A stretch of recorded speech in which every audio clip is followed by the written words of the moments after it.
Bienvenue sur cette vidéo où nous allons parler d'utilisation avancée. Donc ici nous sommes sur l'éditeur de texte. On va aller sur les trois petits points et nous allons voir que ici barre d'outils supérieurs. Qu'est-ce que c'est? Eh bien si je clique sur un bloc, eh bien la barre d'outils qui est ici, elle va soit rester là, soit venir là en haut. Moi je vous déconseille parce qu'à chaque fois vous devez revenir tout en haut. Donc on va laisser tel quel. Ici, mode mise en lumière, qu'est-ce que c'est? Eh bien, c'est la mise en avant d'un bloc. Alors, on va voir ça tout de suite. Vous voyez, le bloc sélectionné est resté en avant, les autres ont été légèrement opacifiés.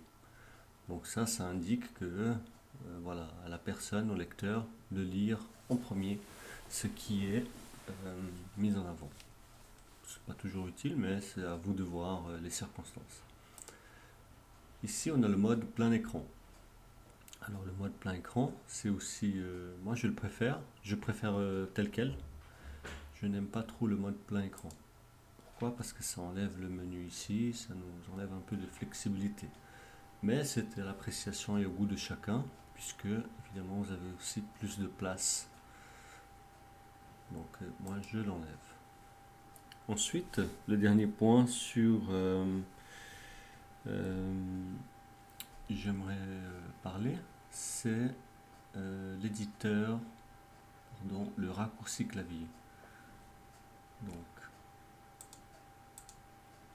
Donc le raccourci clavier, il est là. Donc si on clique dessus, on voit tous les raccourcis clavier que WordPress nous propose.